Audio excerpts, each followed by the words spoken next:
All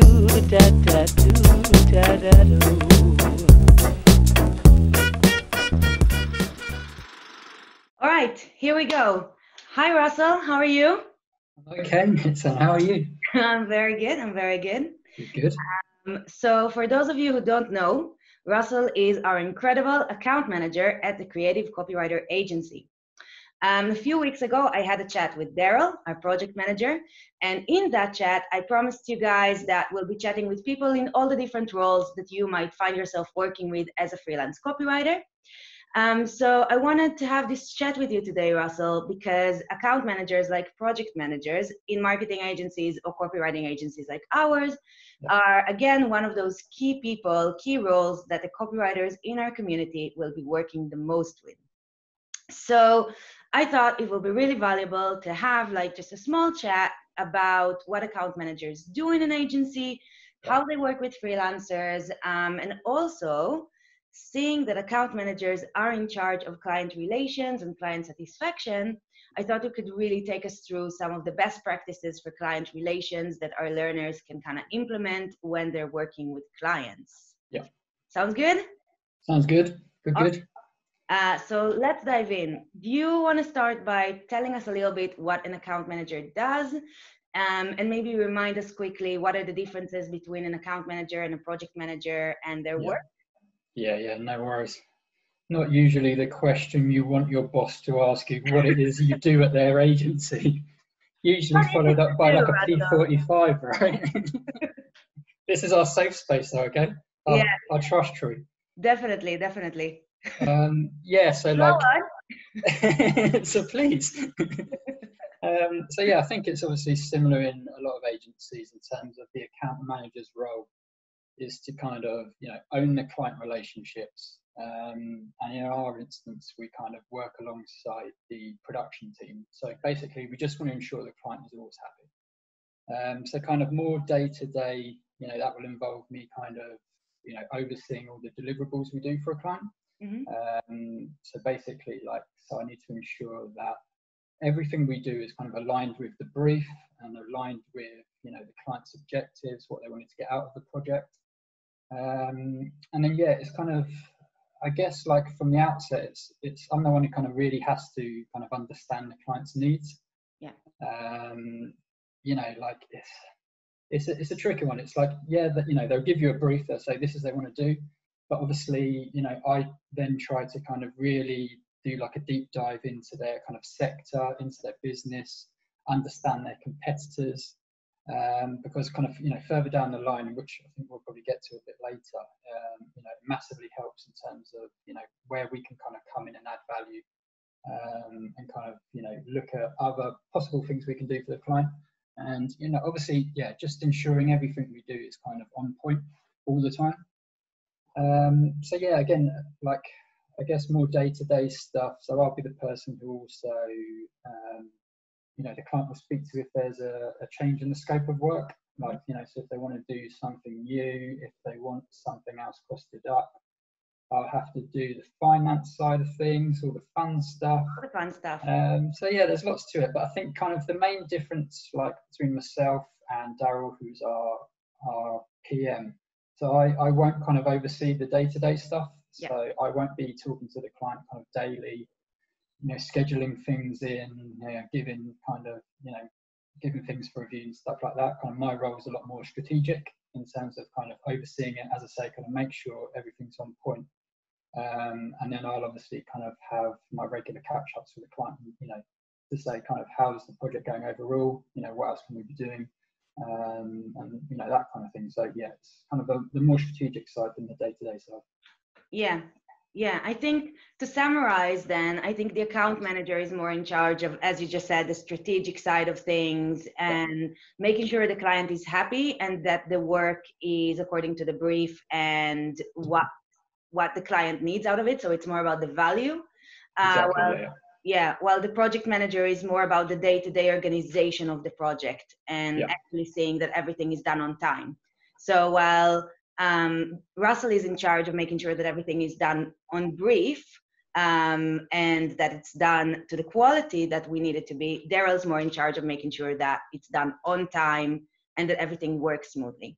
Yeah, right? Daryl will crack the whip, yeah. Yeah, exactly. So in terms of when it comes to freelance copywriters, Daryl or a project manager will be more in day-to-day contact, more daily contact with the copywriters. Yeah. So where do you come in with the copywriters? When will you kind of interact with them? What are your touch points with them? Yeah, I mean, hopefully for I think for a copywriter, like they should be excited to hear from me, because I'm usually the one that will approach them with a new gig. Like, so, you know, if they hear from me, usually it's kind of say, you know, hi guys, we've got this project come in, would you be interested? So yeah, I'm kind of that transition really from kind of our sales team. Once we get the green light on a project, then I'll be, you know, as we said, kind of, I'll put a brief together based on what the client's looking for. Then it'd be up to me to then, you know, find an appropriate writer, you know, what sector is this in, what type of style do we need, find the writer, approach them, kind of, you know, really kind of run through the brief in detail. Obviously, make sure we're all okay in terms of things like costs and budgets and timescales. But yeah, really, it's kind of that initial touch point. You know, there might be instances as well where, you know, we might be looking for a very specific writer that we kind of don't have on our books. So I might have to kind of go out, you know, find a writer, look at portfolios, that kind of thing. In which case, you know, in that instance, if it's a new writer, there's kind of more of the mundane stuff, like, you know, getting them to sign an NDA, making sure kind of insurance is all in place and that kind of stuff. But yeah, like, I think kind of in a nutshell, my main touch points with writers is, you know, that initial, guys, I've got a project, I'd love for you to do it, you know, how does it sound? And then after that, really, as I say, kind of Darren will deal with the writer kind of more day to day. And I think after that, kind of my involvement's more of, you know, I'll chase them to make sure that they get paid on time. So I'll be asking for invoices, you know, kind of just double checking invoices, making sure they're okay. But yeah, kind of my role then just to make sure the writer gets paid. Yeah, so basically, you really want to get on the account manager's good side. Yeah. You should be schmoozing me. Because they're going to be the ones who, first of all, they're the ones deciding which writer is going to be on which project and which writer to approach with which project. They're also usually deciding how much the writer will be paid, and they, at the end of the cycle, they make sure that the writer does get paid. So you want to get on the account manager's good side because they hold the ka-ching. Exactly. And in addition to that, the account manager is also the one in charge of the actual brief. They will be the ones writing the actual brief. And in that respect, I think it's really important, and I think Daryl mentioned it as well, that you give the brief a really, really good read, and that you ask if you have any kind of questions right away. Yeah. So that the account manager can go back to the client and make any clarifications before it kind of passes on to the project manager.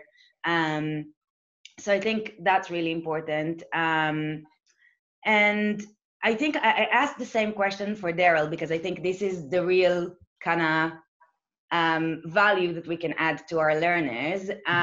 What would you say makes a good copywriter to work with from your perspective? What would be your ideal copywriter? Yeah, I mean, obviously, you know, it goes without saying that they have to be like a super talented copywriter. But in terms of the actual like working relationship, I think the stuff that's important for me, and, you know, I'm sure it'd be exactly the same for Daz, will be, you know, you want that writer to be dependable in terms of hitting deadlines, kind of, you know, doing what we ask them to do when we ask them to do it. Yeah, but for me, I mean, you touched on it like before. I think a really important part in my role is when we have that initial discussion and I kind of send them a brief and say, you know, here's a gig, would you be interested in it? It's really crucial that they don't just say, yeah, cool, sounds great, you know, I'm up for it. And then, you know, once we get everything booked in, they then read the brief and go, oh, you know, actually, I've got these questions. That doesn't sound right. Oh, I've got a holiday next week. Can we push the deadline? You know, so you really want someone to be, you know, not only meticulous in their writing in terms of kind of, you know, making sure everything's always to the highest standard, but just kind of, yeah, meticulous in their process in terms of checking things, always being on time in terms of deadlines, you know, for me, it sounds super boring, but it makes my life so easy when they send invoices on time, double check invoices, you know, like it sounds super mundane, but like it will really get you in an agency's good books if you're just that, you know, you're that writer who is just dependable. You always know everything's going to be done on time. They're going to send you the work. It's going to be to a certain standard, and all the kind of processes are in place, and they, you know, they just kind of adhere to everything. And you know, not only that, I guess you don't want someone to be a diva. Yeah. Like, I think that's a really big thing, because obviously I think it goes without saying, like, in terms of any working relationship, you know, people want to work with people that they like. So it's going to be a really kind of tough project if every time you give feedback to a writer, you know, they throw their toys out of a plan and say, well, actually, I thought this was really good. I don't agree. You know, there's always stuff up there for discussion, but, you know, you want it to be that kind of, you want someone you can kind of, you know, joke with, have a laugh with, you know, just kind of, you know, really get on like you would anyone else that you work with. Because that's it, you know, there might be, you know, it might be a freelance copywriter, might be an in-house copywriter. I think, you know, the relationship should be exactly the same. There's no different whether they're working on the other side of the world or, you know, sitting on the table next to you at the office. You want that kind of same relationship. And I think, yes, obviously, hopefully that would be what a writer wants as well. You know, that kind of understanding, trust, and yeah, have a few jokes along the way, you know. Yeah, as you can probably understand, jokes are really important for us. Jokes are big. We have to have jokes, otherwise it's just not fun. Yeah, I think you raised some really good points, and I think one of the main points you raised, which always surprises me, is how sometimes there are writers that we actually have to chase for their invoices. A lot of the time. Yeah, quite ironic. I mean, don't you guys want to get paid? So yeah, I would definitely say a huge point is to always send your invoices on time. And it sounds silly because you're like, well, it's I should get paid, so what do you care when I send my invoice? But as big agencies or other big organizations usually have one paying day when they pay all of their suppliers. So if you miss that day in the month, you're only going to get paid the next month. And I like in our agency, for Russell and I, it's really important that we pay everyone every month so that everything is fair. So just make sure that you send your invoices. Yeah, and as well, yeah, just double check them, because like I say, probably at least once a month, like, you know, we'll get an invoice in and a writer will have forgotten like a bit of work that they actually did for us. So they're sending in an invoice and selling themselves short. So yeah, you know, our writers are obviously lucky that we're super nice and I'll say, actually, you forgot to bill us for this. Yeah. Whereas I'm guessing other agencies would, but yeah, you kind of obviously, like I say, be meticulous in terms of keeping records throughout the month of all the work that you've done. You know, was there any additions? Who was the work for? What client? You know, because obviously, if you're a good writer and you're super busy, you could be working across like 5 different client accounts, doing hundreds of different deliverables. So obviously, you as well, you know, we obviously keep a record, but you should be as well. So yeah, it just makes life, like I say, kind of super easy for everyone. Definitely. In course 7, guys, I created an invoicing board template for you where you can really easily keep track of all your invoices. So make sure to check it out. If you can't find it, let me know and I'll send it your way and I'll direct you exactly where it is. It's just, yeah, it's just a way for you to make sure that everything is kept in line from the get-go, which I think is really important. And we'll make sure that you're getting paid for all your work, the work you do, because the worst thing is not getting paid for the work you've done. Cool. So I think that kind of covers the main touch points of the account manager with the writer. Obviously, if you guys have any other questions, please let us know. But I kind of want to now chat about the other part of your role, which is basically making sure that clients are happy, that we deliver quality work, that we are adding values, and that we're growing accounts. And I think there's probably loads of tips and tricks that our budding freelancers can learn from you about how to make sure that their clients are happy and that they stay with them for a really long time and that they manage to grow their accounts and become profitable with them.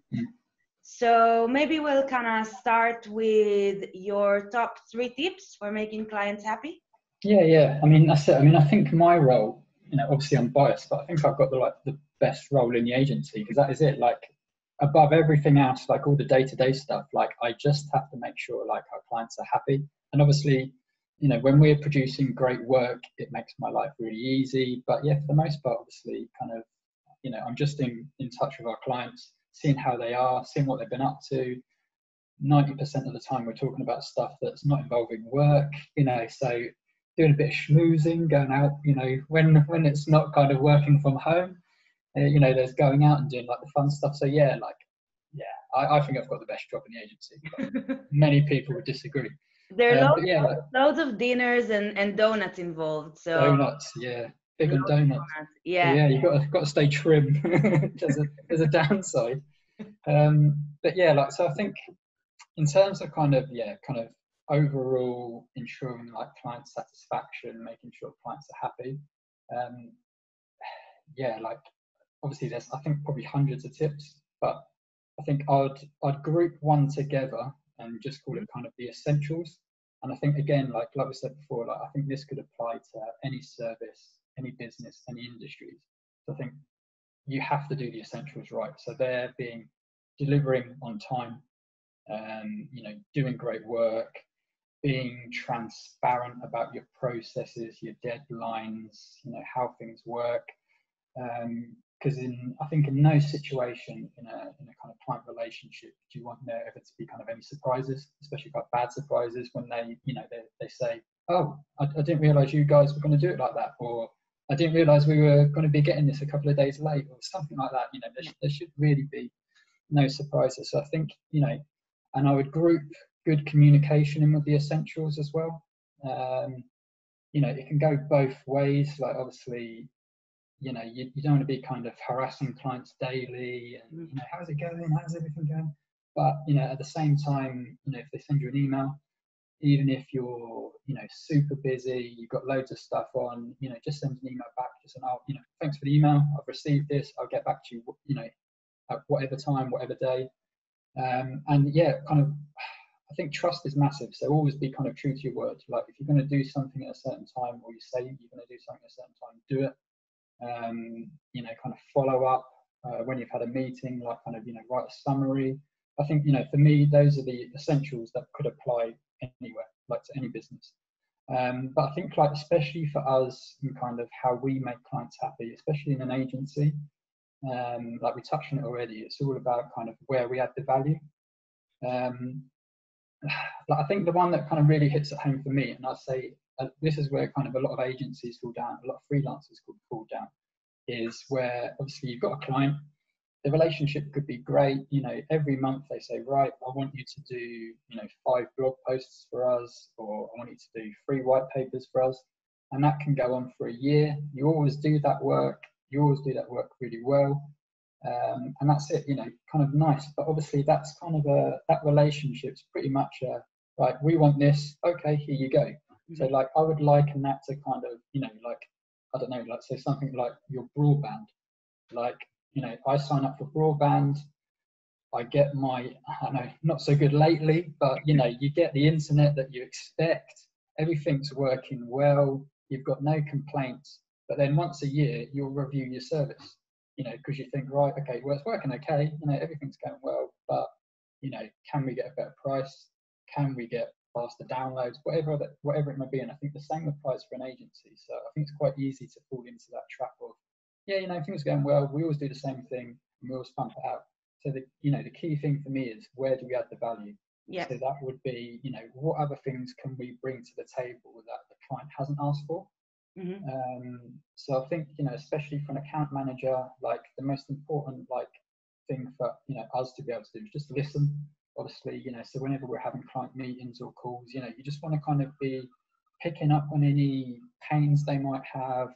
If they say they've got like a launch coming up in 6 months, just kind of that stuff should be kind of ringing bells, and you should be picking up on stuff. And like I say, you should be really kind of, on top of things in terms of what their industry is doing, what their competitors are doing. So, it depends how you approach it. If you just bring it up in conversation, or you have like a monthly guys, I know we're doing this month, but I've noticed, X competitors doing this. I think this would be really great. Or I've noticed your competitors aren't doing this. I think this would be really great. So it's, it's what else you can bring to the table that the client's not asked for. So I think, a lot of agencies will drop, a lot of clients will drop agencies if you kind of just do exactly what you asked and that's it. There's always that potential then that they could be looking for someone else that could do it maybe better, maybe cheaper, maybe faster. You don't know what that is, and half the time you won't find out what that is. But yeah, so you need to avoid that by kind of adding the value. Where can you add value, and kind of picking up on that stuff. So yeah, that'd be, I don't know how many tips for that. I think that's 2 of my essentials: adding value. And then I think before you move on, I think the broadband metaphor is really, really good, because it's a really good one. Well done, Russell. Well done. I think, it might be that you personally don't even review your service, but you get a letter from a different provider telling you that they're offering 30% off the first year of service. And then you're like, oh, actually, I don't have any obligations to my other supplier. I don't find them, invaluable or in any way. They're just supplying what I need, so I can just, move on to that other supplier that just offered me 30% off and offered me a better price. So what you want to do is make yourself invaluable. Yeah, that's it. You shouldn't just be, I don't think you should be viewed as like a service provider. You should be like an extension of their team. It's kind of, invaluable. Like, you're one of them, you're offering ideas, kind of, you're taking a load of work off their hands, and you want them to, they can't imagine life without these guys. Like, if they weren't here, with Daz doing our project management, with these guys doing awesome work, like, what would we do? But I think like that, like you say, kind of, you want to be indispensable. And I think the other thing, to help with that is obviously building the client relationship. So, like, if it does come to, if they have to do like a yearly review, look at their things again, if they see you as like their best friend, or, a lovely uncle or cousin or whatever, like, about them, they trust you, you've got a great relationship, you always have regular catch-ups, do things, they're far less likely to kind of, drop you as an agency, because like, you have a great relationship. So I think that's obviously the kind of the final arm is all about relationship building. I think top 3 tips. There you go. Yeah, definitely. Become best friends with your client if you can. Remember their birthdays, remember their children's birthdays, how many kids they have. Make a personal connection with them, right? Yeah, 100%. I think that's really, really important. Once you do that, it's again like another knot that will be more difficult for them to undo, even when someone else gives them another offer or when they review your service. So that's super important. You can also do all kind of fun things.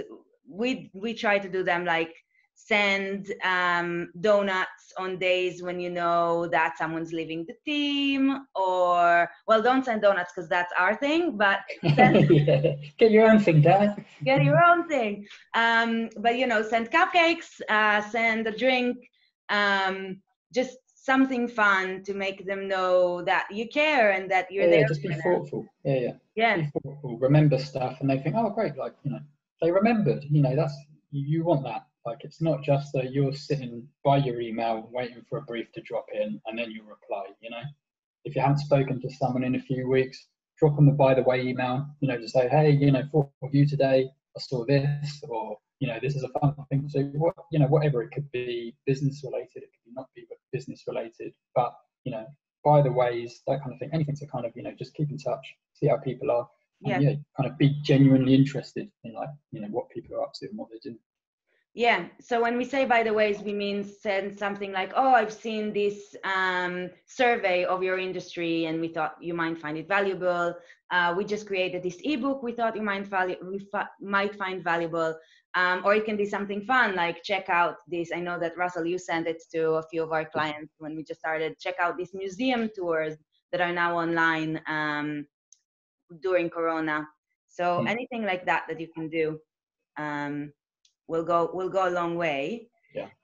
And I think this kind of leads us to our next question. So we created all these amazing relationships with our clients, and we're adding value, and we're an extension of their team, as Russell said, which is so important. But now we want to maybe try and grow our accounts with them, maybe try and get a bit more work out of them in addition to what we've already done for them or to the retainer that we have with them. And that can be super awkward or can feel a bit uncomfortable. So any tips for how to go about growing clients' account in a non-awkward way? Yeah, I mean, to be honest, like I think if you've kind of built the relationship up that we just described, it becomes a hell of a lot less awkward. You know, so it's kind of not like, you know, going into a boardroom and saying, you know, we would like to increase your package by 5K. Like, what do you say? It's kind of, you know, more a personable thing, going like, guys, you know, we think we could add a lot more value. We think we could do this for you. What do you think? So I think like that kind of, you know, it shouldn't ever be like super slick, salesy, cheesy. It should be far more like organic.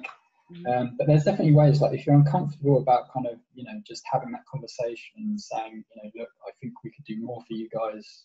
We've got these great ideas. You could do things as well that, you know, kind of it's built into your kind of process and working with the clients. So say, for example, you could do like a review of the account every 6 months, or, you know, 3 months, whatever it may be. So then it's kind of I think there's more of an expectation from the client then to say, okay, look, you know, these guys, they're coming, we're having a meeting, they're going to be proposing this, this, and this. I think, you know, it's maybe then kind of an environment for you, so it's not kind of so much out of left field and you just kind of hit them with this idea of increasing by 10K or something like that. So yeah, you kind of build it into your process, and I think if it's, you know, if you're coming with great ideas and, you know, you've done your research and, you know, backing that up with, you know, kind of, we always talk about art and science, but if you're backing it up with the science and saying, look, you know, we think by doing this, you could improve your conversion by 1%, you know, and if you know the client well, and obviously you've digged into their stats, you could then tell them what that 1% would look like on their bottom line. You know, so it's not like you're doing them a favor at the end of the day. You're like, you're telling them how you can add value, how you can improve their bottom line. So it's not like you're coming at them with bad news and it's like super awkward, you know, excuse me, may we increase our budget? You know, like, yeah, please. I have more. Yeah. Yeah, like obviously, yeah, you pitch it and you frame it like, you know, and you're doing what you can to help them. If they spend an extra 5K with you, they'll get an extra 20K back, you know, like that kind of putting something in those kind of simple terms, like, you know, it makes it a lot easier to say yes to. Yeah, I think there's some really, really, really incredible points in there. So to summarize, first of all, listen up when they speak. Listen.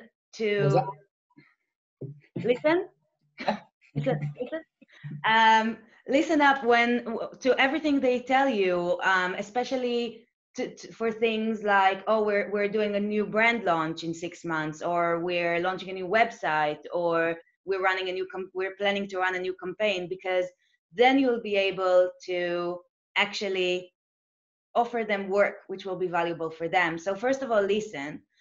Secondly, schedule regular meetings where you review the work you do for them and review their entire you can even review their entire marketing efforts. And thirdly, only offer them things that will offer them value. Only offer them things that will make them convert more leads, that will help them get more leads, that will help them grow their business. Yeah, super tangible, I think. Something very tangible for them.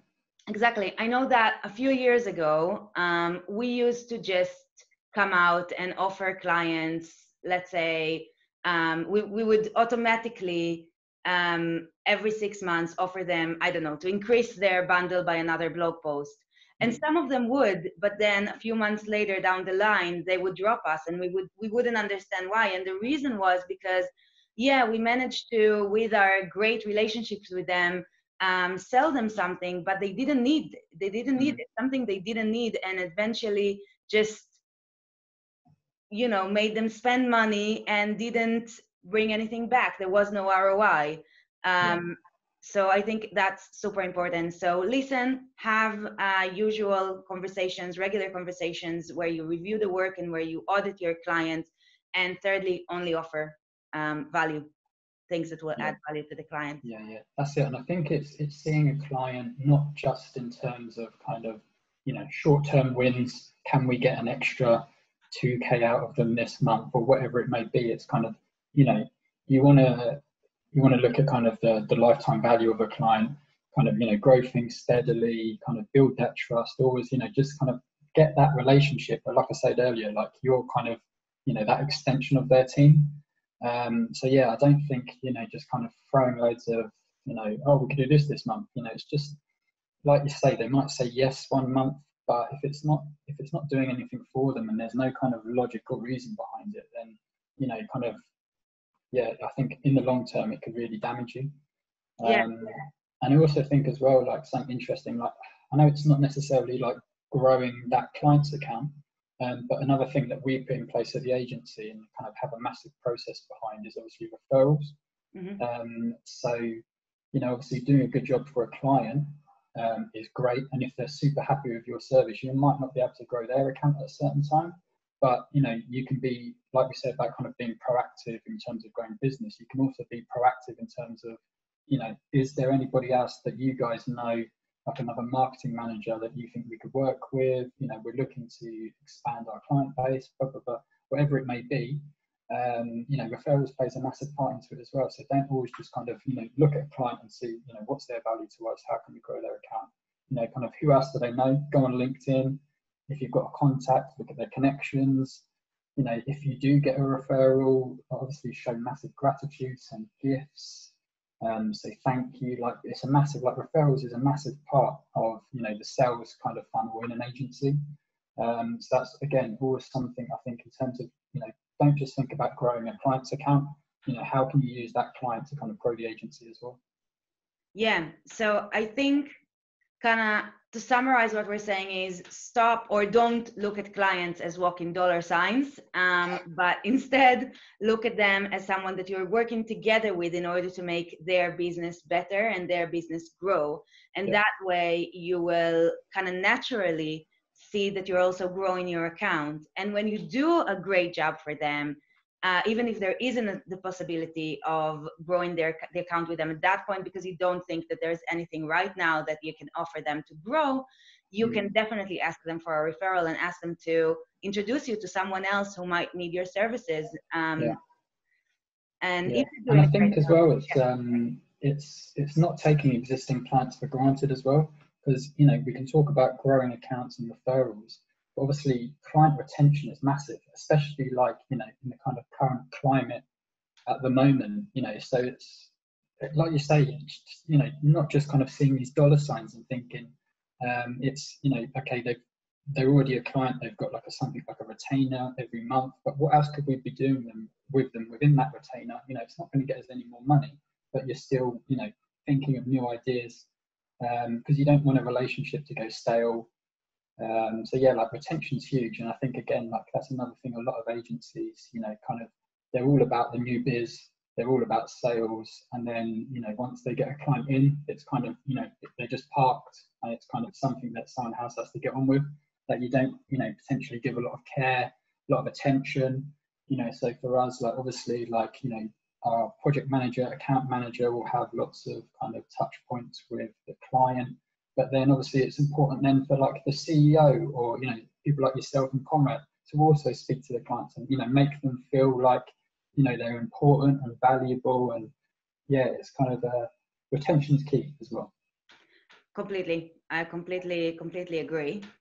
And I think now, so we know how we create a really great relationship with clients. And we just learned how to do that.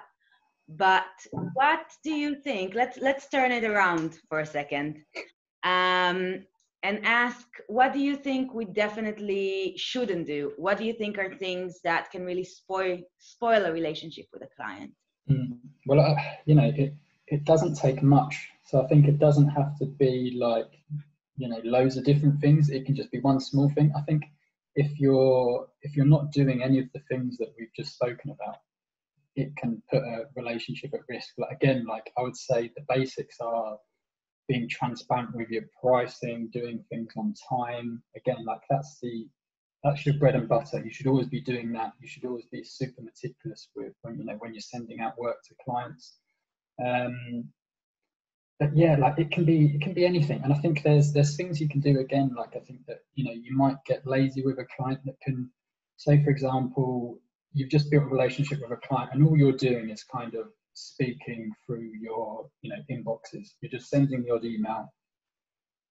The issue I have with that is like, and I've experienced it like quite a few times where things like get massively lost in translation with email. So say for example, like I've had clients where you speak to them on the phone and they're the life and soul, the nicest people, they're great, but then when it comes to email you can get like one word answers, go okay cool. So I think if you just get into that habit, and I think this is probably more so with freelancers and people like that who are busy, they don't have kind of wider teams, you can get in the habit of just kind of communicating via email. Things get lost in translation. Someone can get an email and, like we do in the agency, like you can read an email two ways. Like if you read an email and going, oh, that's a bit passive aggressive. And I can say, well, I think it's okay. Like, stuff can get lost. So I think it's really important that you pick up the phone, speak to clients, as well as doing all the stuff that we've spoken about, all the relationship stuff. Like, I think, yeah, things can turn very sour if, you're not only moving the goalposts within a project, in the ways I've spoken about, like timeframes and budgets, but, if you're not being attentive, if you're misreading things, and yeah, I think if there's any sort of breakdown in communication, like a relationship will really quickly kind of erode. Yeah, definitely. So guys, get on those phones. Yeah, and it's not, that's it. It's hard, like, and I get it. Like, it's always easier to send an email, and it can be like a bit daunting to speak to a client on the phone. And, it's something you can put off. But like, I guarantee, like, if there's anything to kind of be aired and discussed, you'll always get so much more out of a phone call than 20 emails going back and forth. Like, and yeah, it saves time. It saves relationships, and I think it's something that people need to kind of remember to do even when they're super busy.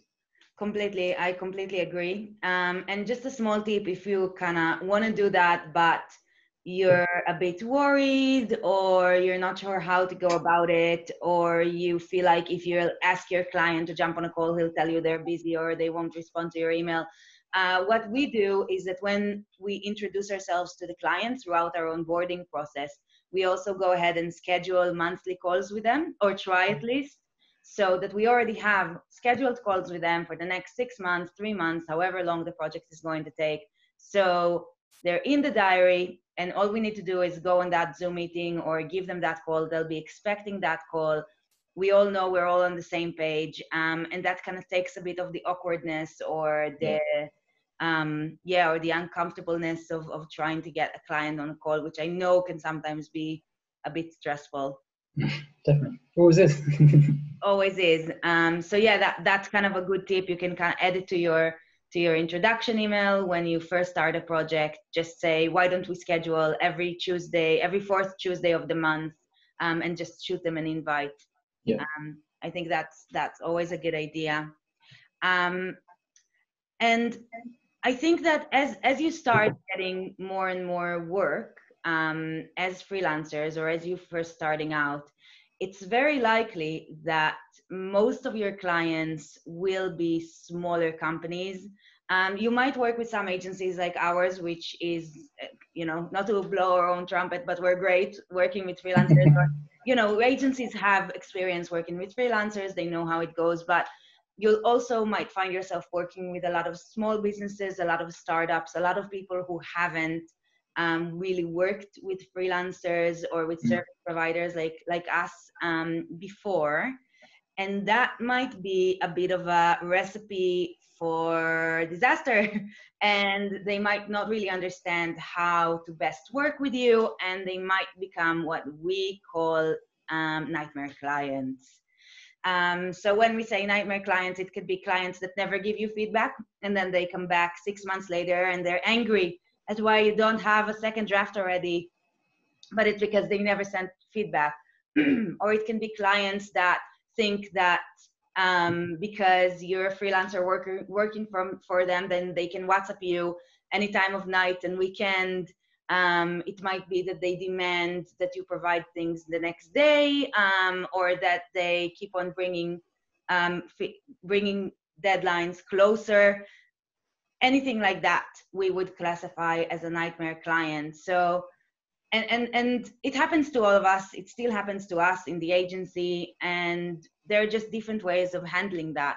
So, Russell, do you have any tips, tricks for how to deal with nightmare clients? Yeah, I mean, I think that's an important point to make as well. Like, I think at some point, you will get a nightmare client. I think it's inevitable. Like, it happens if you're starting out. It happens if you're dealing with some of the big client, biggest clients in the world. Like, you'll always get a nightmare client. So I think the most important thing to do initially is obviously try and preempt it as best you can.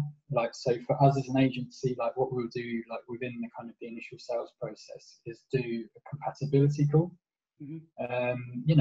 It sounds pretty cool in the sense of, like it's a bit of reverse psychology. Like, you're seeing if, they're a good fit for us, we're seeing if they're, we're a good fit for them. But yeah, I mean, essentially, like it's a great way to weed out people that you think, wow, like, these guys are a real nightmare. There'll always be warning alarm bells, like, if they say, yeah, we need this done in 2 days. Is this the best price you can do? We're speaking to all these other people, like, so I think that before you agree to anything, before you sign up to anything, something as simple as a compatibility call, like you'll soon get an idea if they're not the kind of people that you're going to want to work with. So that's a good way to preempt it. I think secondly, obviously you want to have super clear processes, and they have to be transparent with your client. So like, you use the example of they might be looking to WhatsApp you on a Saturday in the evening.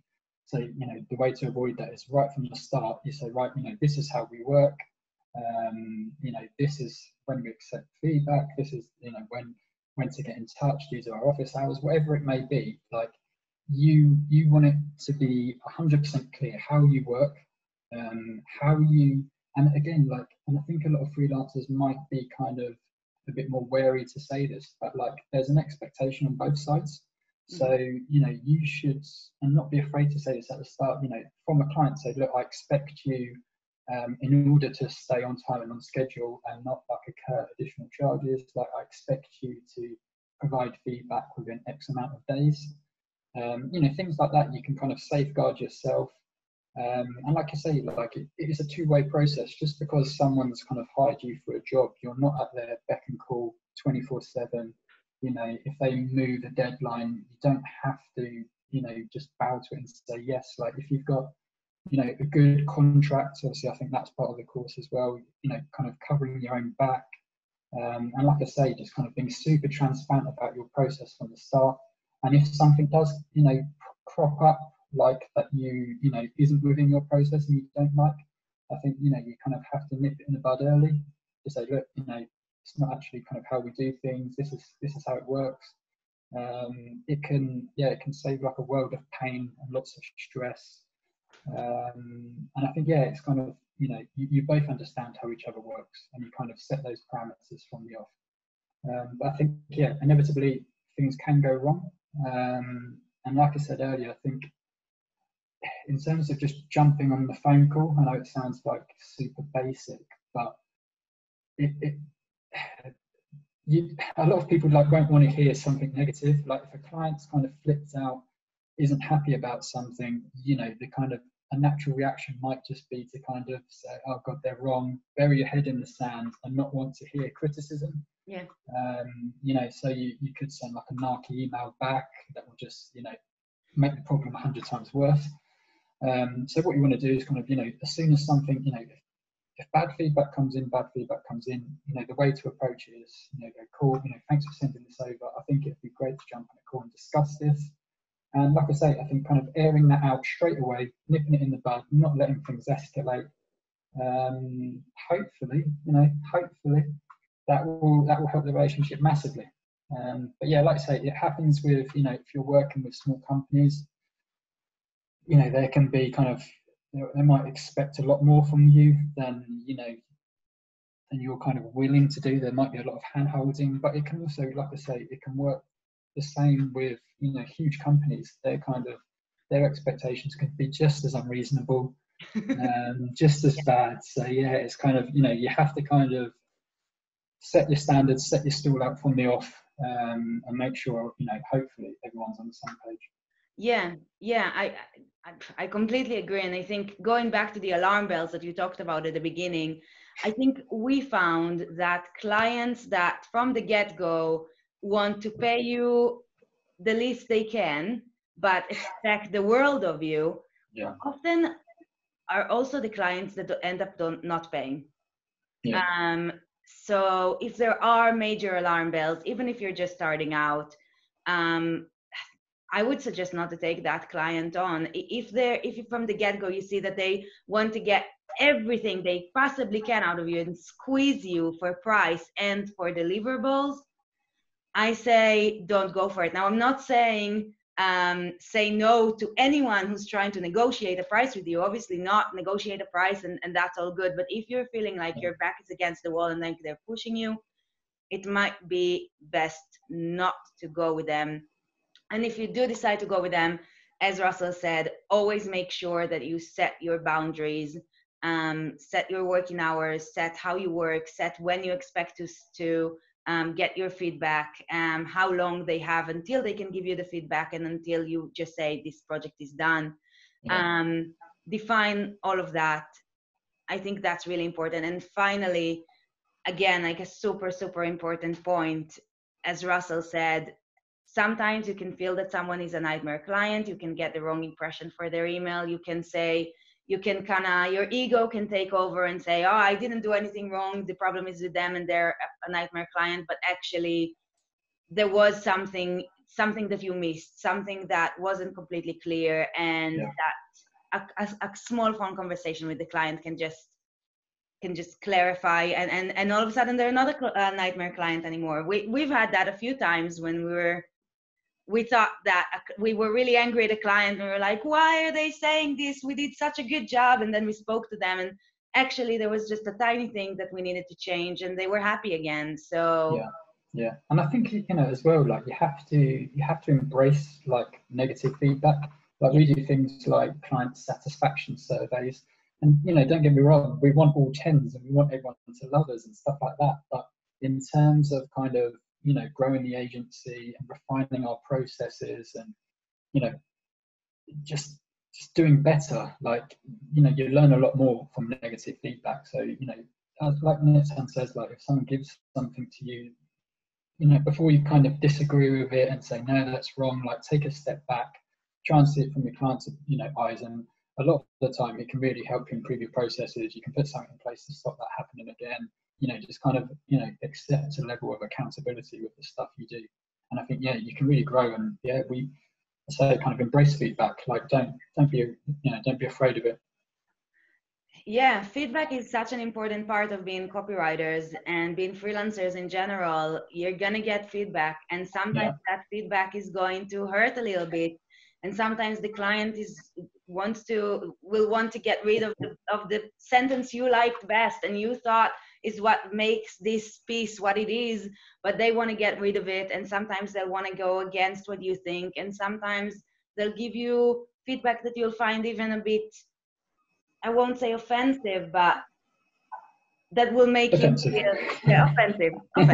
Sometimes you will get feedback that you might find a tiny bit offensive, but you just have to take it with a pinch of salt and just get on with it because that's part of what we do. Obviously, if you shouldn't accept any abusive behavior, and if someone is being obviously like racist or chauvinist or anything like that, you don't want to work with them and they can just go, But if it's anything that's just like a hit to the ego, we just need to take it on the chin. That's what we do as freelancers. Yep. Get thick skin fast. Exactly. Yeah, you need some to develop some thick skin fast. And on that note, I want to thank you, Russell. I think it was a really, really great chat. Good. A lot of welcome. I think a lot of really, really valuable tips in there for our freelance copywriters, but also for any freelancer, anyone starting their own kind of service business. Yeah, I mean, like I say, I think, you know, the good thing about client relations is it can, you know, it works for across sectors, it works across industries. Like, at the end of the day, you know, the easiest way to remember it is, you know, people want to work with people they like. And I think that's what it all comes down to. And like, that's the, you know, the basis of every kind of client relationship. So, you know, kind of always have that in the back of your mind, always try and remember that, and, you know, take ego out of it, you know, don't be a diva, try and get to understand clients. And yeah, I think you can really kind of grow, get really great clients that, you know, will be lifetime clients, great friends, and obviously, you know, hopefully make you a lot of money as well. Yeah, and you can enjoy it too. Yeah, take them out, have fun, go for drinks. Exactly, have fun with it. All right, thank you, Russell. This was no worries. Chat. Hope you guys enjoyed it, and see you next time. Bye.